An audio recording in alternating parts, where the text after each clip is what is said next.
नत्वा सरस्वतीं देवीं शुद्धां गुण्यां करोम्यहं पाणिनीयप्रवेशाय लघुसिद्धान्तकौमुदीम्। श्री गुरुचरणकमलेभ्यो नमः। आज हम लोग अणुदित सवर्णस्य चाप् प्रत्ययः इस सवर्णग्राहक सूत्र का अध्ययन करेंगे। यह सूत्र पंचपदात्मक है। अण उदित सवर्णस्य च अप्रत्ययः, इस प्रकार 5 पद इस सूत्र में विद्यमान है। अण उदित तथा अप्रत्ययः ये 3 प्रथमैक वचनांत पद हैं। चा अव्यय पद है तथा सवर्णस्य यह षष्ठ्यंत पद है। इस सूत्र में 2 पद समस्त हैं, उदित तथा अप्रत्ययः। उदित शब्द में बहुव्रीहि समास हुआ है। उसका विग्रह है उत इत यस्य सा उदित, अर्थात उत मतलब ह्रस्व उवर्ण, इत संज्ञक है जिसका, उसको उदित कहते हैं। अप्रत्ययः पद में नए तत्पुरुष समास हुआ है। न प्रत्ययः अप्रत्ययः, इस प्रकार यहाँ पर विग्रह करना है। सूत्र में जो अप्रत्ययः पद है उसका संबंध अण के साथ होता है। उदित के साथ उसका संबंध नहीं होता है, तो अप्रत्यय अण ऐसा अर्थ बन जाएगा। अब यहाँ देखिए, अप्रत्यय को जानना है तो उससे पहले हमको प्रत्यय को समझना होगा, क्योंकि कहा जाता है अभावज्ञानम प्रति प्रतियोगी ज्ञानम कारणम। किसी अभाव को समझना है तो उस अभाव के प्रतियोगी को जानना आवश्यक होता है। जैसे घटाभाव कहते हैं, तो घटाभाव का प्रतियोगी है घट। जो व्यक्ति घट को नहीं जानता वह घटाभाव को नहीं जान पाएगा। इसीलिए कहा जाता है अभावज्ञानम प्रति प्रतियोगी ज्ञानम कारणम। तो यहाँ अप्रत्यय को यदि समझना है तो उससे पहले प्रत्यय शब्द का अर्थ भली भांति समझ लेना चाहिए। व्याकरण शास्त्र में कुछ प्रत्ययों का विधान किया जाता है। प्रत्ययः एक अधिकार सूत्र है। उस प्रत्ययः के अधिकार में प्रकृति से पर में जिसका विधान होता है, प्रकृति को उद्देश्य करके पर में जो विहित होता है, उसकी प्रत्यय संज्ञा प्रत्ययः इस अधिकार के द्वारा ही होती है। इससे क्या सिद्ध हुआ कि व्याकरण शास्त्र में प्रत्यय शब्द सौजस्मौट इत्यादि जो शुभ प्रत्यय हैं, तिंग प्रत्यय हैं तथा तद्धित हैं, कृत हैं, इन सभी को कहने के लिए प्रत्यय शब्द का प्रयोग होता है। और वह प्रत्यय शब्द उन अर्थों में रूढ़ है, प्रकृति से को उद्देश्य करके, प्रकृति से पर में जिसका विधान होता है उसको कहने के लिए व्याकरण शास्त्र में प्रत्यय शब्द रूढ़ है। किंतु अणुदित सवर्णस्य चा प्रत्ययः, इस सूत्र में जो अप्रत्यय शब्द है, तदघटक जो प्रत्यय पद है वह रूढ़ पद नहीं है, अपितु वह यौगिक पद है। तो प्रत्यय शब्द का क्या अर्थ है, इसको बतलाने के लिए ग्रंथकार प्रत्यय शब्द का विग्रह दिखलाते हैं। प्रतीयते विधीयते इति प्रत्ययः। क्या अभिप्राय हुआ? तो पहले यह जानना चाहिए कि यह प्रत्यय शब्द यौगिक है। यौगिक है का मतलब क्या है कि प्रकृति प्रत्यय रूपी अवयवों के द्वारा यह निष्पन्न हुआ है। यहाँ देखिए, प्रति उपसर्ग है, इण गतौ धातु है और उससे अच प्रत्यय किया गया है। तो प्रति उपसर्ग पूर्वक इण गतौ धातु से कर्म अर्थ में अच प्रत्यय करने पर प्रत्यय शब्द निष्पन्न हुआ, जिसका विग्रह ग्रंथकार ने प्रतीयते विधीयते इन शब्दों के द्वारा प्रस्तुत किया है। तो प्रतीयते विधीयते इति प्रत्ययः ऐसा विग्रह करके प्रतिपूर्वक इण धातु से अच प्रत्यय करके निष्पन्न जो प्रत्यय शब्द है, उस प्रत्यय शब्द का क्या अर्थ है? तो उसका अर्थ होगा जिसका विधान किया जाता है। प्रतीयते अर्थात विधीयते इति प्रत्ययः, मतलब जिसका विधान किया जाता है उसको प्रत्यय कहते हैं। तो विधान जिसका किया जाता है ऐसा कौन है? तो ऐसे रूढ़ जो प्रत्यय हैं वे भी हैं, आदेश भी हैं, आगम भी हैं। तो यहाँ पर प्रत्यय शब्द से आदेश, प्रत्यय, आगम, इन सब को प्रत्यय शब्द से यहाँ ग्रहण कर लेना है, क्योंकि प्रत्यय शब्द का अर्थ है जिसका विधान किया जाता है। तो ऐसा कौन है? तो आदेश भी है, प्रत्यय भी है तथा आगम भी है। तो ये सब का विधान होता है, अतः प्रत्यय शब्द के द्वारा इन सब का ग्रहण हो जाएगा। संस्कृत में जिनका विधान किया जाता है, इतने अर्थ को कहने के लिए एक शब्द प्रयुक्त होता है, विधीयमान। तो प्रत्यय शब्द का अर्थ हो गया जिनका विधान किया जाता है, अर्थात विधीयमान। और सूत्र में अप्रत्यय शब्द है, तो अप्रत्यय का अर्थ हो जाएगा अविधीयमान, अर्थात जिसका विधान नहीं किया जा रहा हो, जो उद्देश्य के रूप में पहले से विद्यमान हो। ऐसा अर्थ अप्रत्यय शब्द से निकल के आएगा। तो अप्रत्यय शब्द का अर्थ हो गया अविधीयमानः।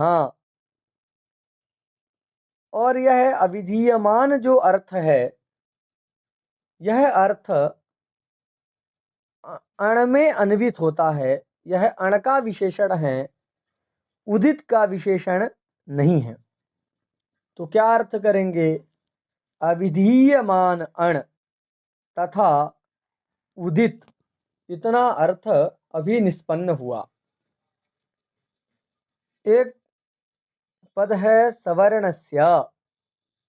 तो सवर्णस्य पद के बाद में हम संज्ञा, इस पद का अध्याहार करते हैं। यहाँ पर संज्ञा का मतलब ये मत समझिएगा कि ये सवर्णस्य संज्ञा लिखा है तो सवर्ण संज्ञा का विधान कर रहा है, ऐसा अर्थ यहाँ नहीं ग्रहण करना है। क्यों? क्योंकि सवर्ण संज्ञा का विधान तो तुल्यास्य प्रयत्नम सवर्णम इसी सूत्र से हो चुका है। तो ये भी सवर्ण संज्ञा यदि करेगा तो फिर पुनरुक्ति होगी। जो संज्ञा हो चुकी है उसी को करने के लिए अलग सूत्र बनाने की क्या आवश्यकता। इसलिए हम यहाँ अर्थ कहेंगे कि सवर्णस्य पद के बाद में जिस पद का अध्याहार किया गया है, संज्ञा ऐसे पद का अध्याहार किया गया है, उस संज्ञा शब्द का अर्थ यहाँ है बोधक। तो सवर्णस्य संज्ञा मतलब सवर्णस्य बोधकः, ऐसा अर्थ करना है। तथा सर्वं वाक्यम क्रियायाम परिसमाप्यते, इस नियम के अनुसार यहाँ पर स्यात् इस क्रियावाचक पद का अध्याहार कर लेना है, उस पद को ले आना है। तो हमारी वृत्ति बन गई अविधीयमान अण उदिच्च सवर्णस्य संज्ञा स्यात्। एक कार्य और यहाँ करना चाहिए। सूत्र में चकार ग्रहण सामर्थ्यात्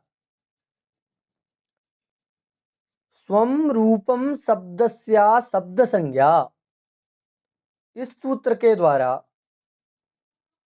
स्वम इस पद का इस पद की अनुवृत्ति कर लेना चाहिए। तथा अर्थवसात विभक्तेर विपरिणामः, इस नियम के अनुसार स्वम पद का षष्ठ्यंतत्वेन विपरिणाम कर देंगे। तो जिससे हमारी वृत्ति बनेगी अविधीयमान अण, अविधीयमानः अण उदिच्च सवर्णस्य स्वस्य च संज्ञा स्यात्। अर्थात अविधीयमान जो अण एवं उदित वह अपने सवर्णी का बोधक होता है तथा अपना भी बोधक होता है, ऐसा अर्थ यहाँ पर निष्पन्न हुआ। यहाँ सावधान रहिएगा कि अविधीयमान केवल अण में ही विशेषण है, यह उदित में विशेषण नहीं है। इसका फल क्या हुआ? तो फल यह हुआ कि अविधीयमान अपना तथा अपने सवर्णी का बोधक होगा, अविधीयमान अण। उदित में वह विशेषण नहीं है अविधीयमान, इसलिए उदित चाहे विधीयमान हो चाहे वह अविधीयमान हो, दोनों ही प्रकार का उदित अपने सवर्णियों का बोधक हो जाएगा। यह यहाँ पर फल हुआ। इसीलिए सूत्र है चोह कुह। तो चोह कुहु, यहाँ पर जो कु शब्द है उस कु से कवर्ग का विधान किया जा रहा है। तो वहाँ कु ये जो शब्द हुआ उदित है, वह अपने सवर्णी का बोधक होता है। विधीयमान होने पर भी वह अपने सवर्णी का बोधक होता है, लेकिन अण यदि विधीयमान होगा तब तो वह अपने सवर्णी का बोधक नहीं होगा। जैसे इदम इस सूत्र के द्वारा इदम शब्द के स्थान पर इस आदेश करते हैं, इसमें इकार ही आदेश के रूप में स्थित होता है। तो ई जो वर्ण है वह अण में आता है और इदम के स्थान में उसका विधान किया जा रहा है। अतः इदम इस सूत्र के द्वारा विधीयमान जो इकार रूपी अण है वह अविधीयमान अण नहीं हुआ, इसलिए वह अपने सवर्णी का बोधक नहीं होता। तो एक मात्रिक इकार ही आदेश होकर के इतः इह इत्यादि शब्दों की निष्पत्ति होती है। अन्यथा क्या होता कि वहाँ पर ई के द्वारा उसके सवर्णी का ग्रहण हो जाता, जिससे इदम शब्द के स्थान में त्रिमात्रिक ईकार आदेश होने लगता। लेकिन अभी अविधीयमान अण में विशेषण है, तो जो विधीयमान अण होगा वह अपने सवर्णी का बोधक नहीं होगा। उदित तो विधीयमान हो चाहे अविधीयमान हो, वह प्रत्येक अवस्था में अपने सवर्णी का बोधक होगा। अब यहाँ एक प्रश्न उपस्थित होता है कि व्याकरण में अण प्रत्याहार दो प्रकार से बनाया जा सकता है। एक तो आई उण सूत्र के ड़कार तक अण प्रत्याहार बन सकता है। दूसरा, लण सूत्र के ड़कार पर्यंत अण प्रत्याहार बनाया जा सकता है। अणुदित सवर्णस्थ चा प्रत्यय, इस सूत्र में जो अण है वह पूर्व ड़कार से निष्पन्न लिया जाएगा, अथवा लण सूत्र के ड़कार से निष्पन्न लिया जाए। इस प्रकार का यहाँ एक संदेह उपस्थित होता है। उस संदेह का निराकरण करते हुए आचार्य वरदराज आचार्य लिखते हैं, अत्रैव अण परेण ड़कारेण। अत्रैव का मतलब है अस्मिन्नेव सूत्रे, केवल इसी सूत्र में। इसी सूत्र का मतलब अणुदित सवर्णस्य चा प्रत्यय, ये जो ग्रहणक सूत्र है, इस ग्रहणक शास्त्र में ही अण प्रत्याहार परड़कार से लेना है। अत्रैव अण परेण ड़कारेण, तात्पर्य क्या हुआ कि व्याकरण शास्त्र में अणुदित सवर्णस्य चा प्रत्यय, इस सूत्र को छोड़ करके किसी भी सूत्र में यदि अण प्रत्याहार का ग्रहण किया गया है तो सब जगह अण प्रत्याहार आ ई उण सूत्र के ड़कार से निष्पन्न ही लेना है, जिसमें आ ई उ ये तीन वर्ण गृहीत होंगे। किंतु इस केवल एकमात्र यह ऐसा सूत्र है अणुदित सवर्णस्य चा प्रत्यय, जिस सूत्र में अण प्रत्याहार परणकार से लिया जाता है। और यहाँ एतत् सूत्र घटक अण शब्द से आ ई उ री लृ ए ओ ऐ औ हा या वा रा ला, इन वर्णों का बोध होगा। लेकिन इन प्रत्याहार सब जगह पर डकार से ही लेना है, इसको भी यहाँ ध्यान रखना चाहिए। दूसरा शब्द सूत्र में विद्यमान था उदित। हमने वृत्ति में अर्थ तो पढ़ लिया कि अविधीयमान अण तथा उदित अपने सवर्णी के बोधक होते हैं, लेकिन उदित से किस प्रकार का अर्थक ग्राह्य है इसका अभी तक हमको ज्ञान नहीं हुआ। और जब तक उदित पद के अर्थ का ज्ञान नहीं होगा तब तक वाक्यार्थक ज्ञानम प्रति पदार्थक ज्ञानम कारणम, इस नियम के अनुसार उदित पद से घटित अविधीयमानो अण उदिच्च सवर्णस्य संज्ञा स्यात्, इस वाक्य के अर्थ का भी ज्ञान नहीं हो पाएगा। अतः सबसे पहले हमको यहाँ उदित शब्द के अर्थ को ठीक से समझना चाहिए। उदित शब्द एक समस्त पद है। उसका विग्रह अभी हमने बतलाया, उत इत यस्य सा उदित, अर्थात जहाँ उकार की संज्ञा होती है उसको उदित कहते हैं, ऐसा समास के द्वारा अर्थ निकल के आता है। किंतु इस प्रकार जो यौगिक अर्थ है वह भी यहाँ पर ग्राह्य नहीं है, क्योंकि ऐसा अर्थ लेंगे तो कोई प्रातिपदिक भी हो सकता है जहाँ उकार की इत संज्ञा हुई हो तो उसको हम उदित कहें। जैसे सर्वादिगण जब आप पढ़ेंगे तो वहाँ भवतु किम ऐसा पाठ मिलता है, तो वहाँ भवतु में जो उकार है उसकी इत संज्ञा हो जाती है और भवत शब्द ही शेष बचता है।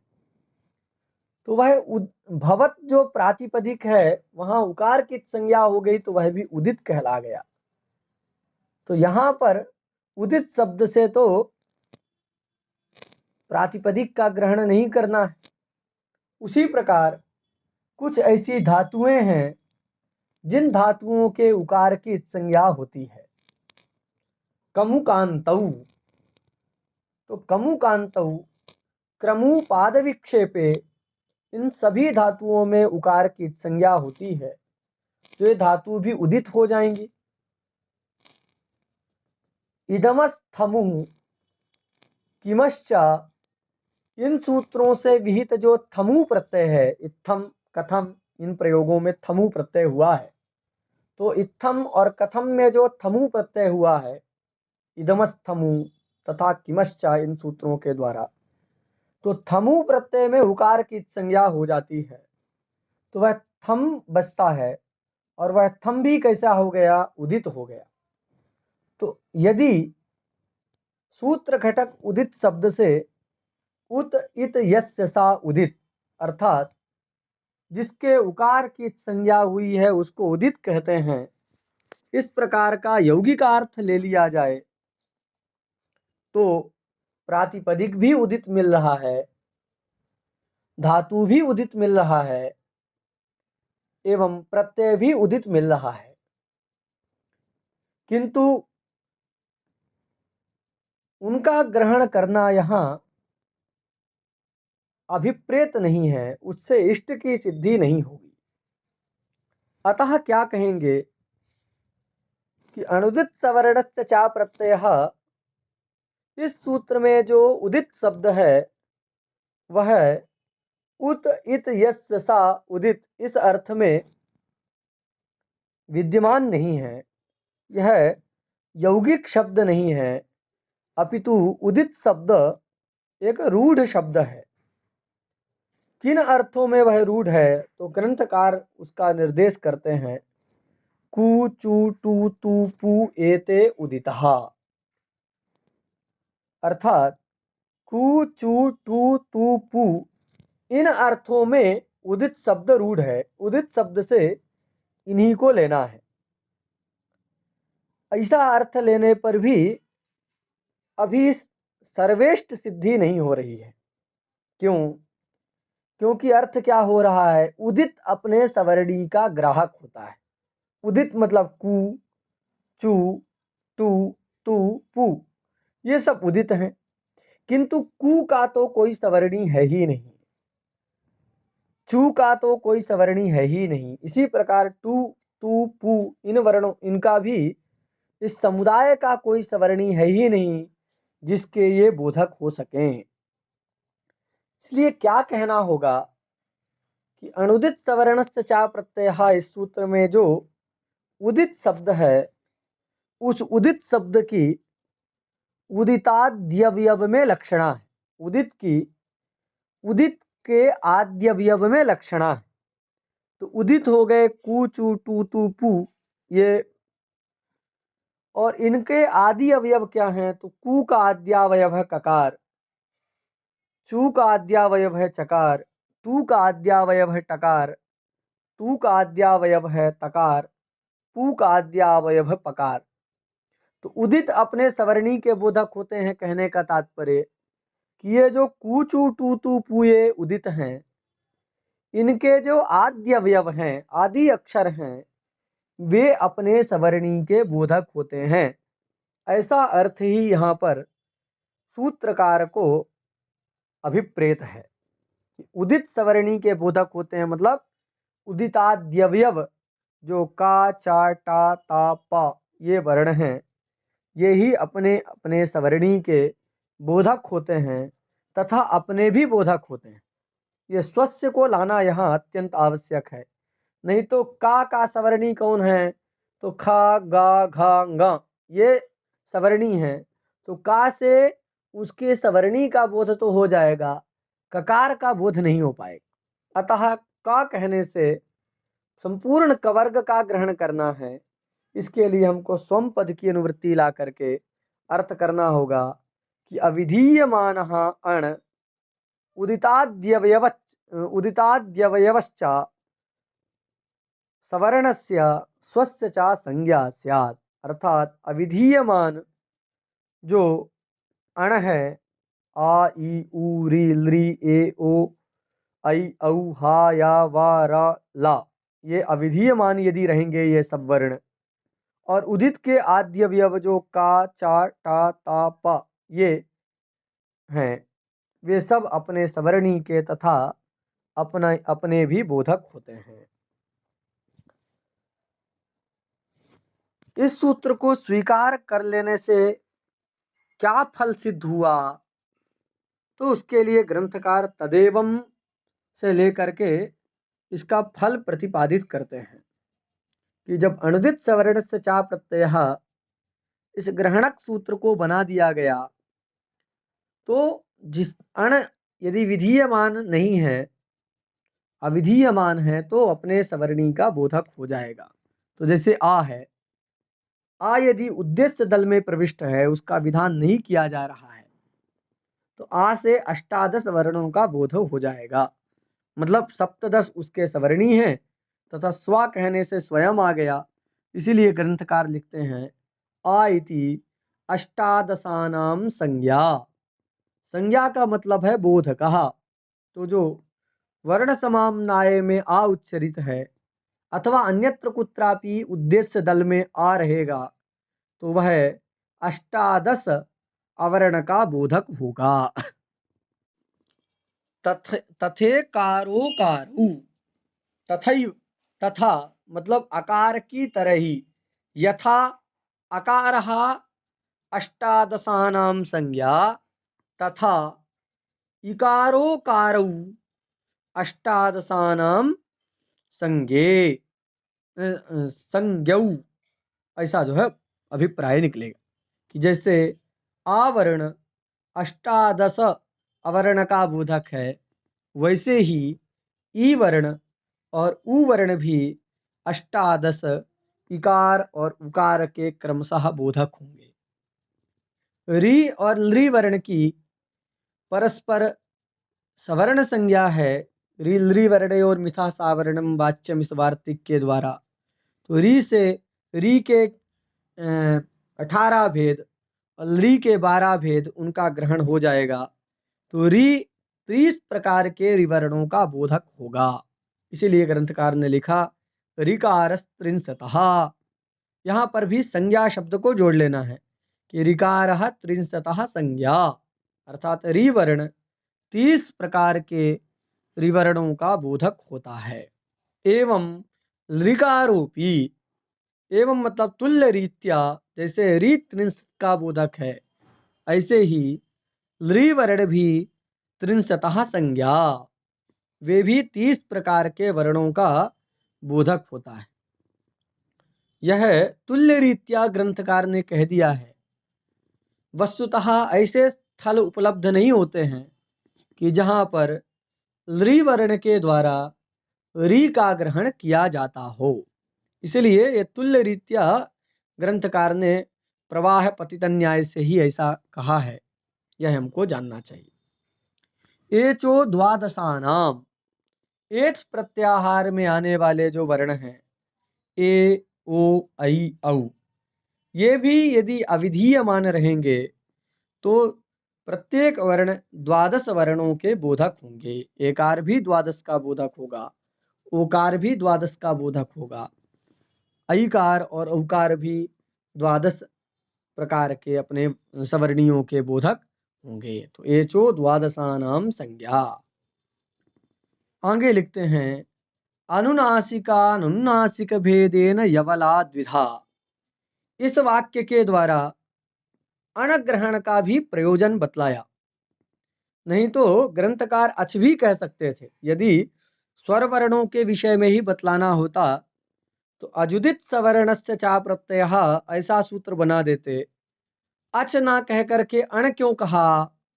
तो अण इसलिए कहा कि जब अण कहते हैं तो यकार आदि भी उसमें आ जाते हैं और वे भी अपने सवर्णी के बोधक होते हैं। तो लिखा कि या, वा, ला, ये तीनों वर्ण अनुनासिक और अनुनासिक के भेद से दो दो प्रकार के होते हैं। मतलब यकार का दो रूप है, अनुनासिक यकार और अनुनासिक यकार। उसी प्रकार वा भी अनुनासिक और अनुनासिक के भेद से दो प्रकार का होता है, लकार भी दो प्रकार का होता है। वर्ण समाम्नाय में जो या, वा, ला पठित हैं वे अननुनासिक पठित हैं। तो जो वर्ण समाम्नाय में पठित अननुनासिक या, वा, ला हैं वे अनुनासिक वाले का भी बोधक कराएंगे और स्वस्य अपना भी बोध कराएंगे। तो या, वा, ला कहने पर यदि वे अविधीयमान हैं तो दो दो के बोधक होंगे। इसीलिए ग्रंथकार ने लिखा तेन अननुनासिकास्ते द्वयोः द्वयोः संज्ञा।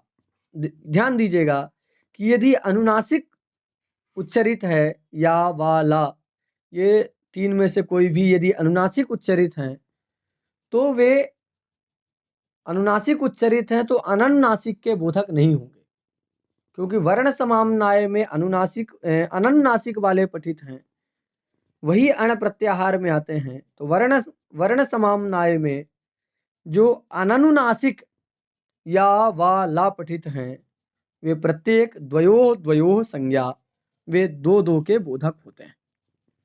अब यहाँ ध्यान देने की बात यह है कि सभी वर्णों के बारे में बतलाया गया कि कौन से वर्ण कितने वर्णों के बोधक हैं, लेकिन अण प्रत्याहार में आने वाले दो वर्णों को छोड़ दिया गया, एक तो हकार को और दूसरा रेफ को। अण प्रत्याहार में तो हा भी आता है और रेफ भी आता है, उनके विषय में ग्रंथकार ने नहीं बतलाया कि वे कितने वर्णों के बोधक हैं। ऐसा वैषम्य क्यों? तो उसका कारण यह है कि जो रेफ है और जो हकार है उन दोनों का कोई सवर्णी है ही नहीं। यदि कोई सवर्णी हो तब तो कहा जाए कि हा इतने का बोधक है, रेफ अपने सवर्णी का बोधक है। लेकिन स्थिति क्या है कि रेफ तथा हकार का कोई सवर्णी नहीं होता, इसलिए उन दोनों का उल्लेख नहीं किया गया। यहाँ एक वाक्य स्मरणीय है, रेफोस्मणाम सवर्णा न सन्ति। इस वाक्य को कंठ कर लेना चाहिए। इसका तात्पर्य है जो रेफ है तथा ऊष्म संज्ञक सा, सा, शा हैं, तो रेफ और हा, तो रेफ तथा ऊष्म वर्णों के कोई अपने सवर्णी नहीं होते। तो रेफोस्मणाम सवर्णा न सन्ति, इसलिए यहाँ रेफ और सकार का उल्लेख, रेफ तथा हकार के विषय में उल्लेख नहीं किया गया, यह यहाँ ध्यान देना चाहिए। का, चा इत्यादि के विषय में भी हमने बता ही दिया है कि का उच्चरित रहेगा तो वे अपने सवर्णी के 5 प्रकार के वर्णों का बोधक होगा। चा भी 5 प्रकार के चवर्ग वाले वर्णों का बोधक होगा। इसी प्रकार उदित के विषय में भी आपको ठीक से समझ लेना चाहिए। श्री गुरु चरण कमलेभ्यो नमः।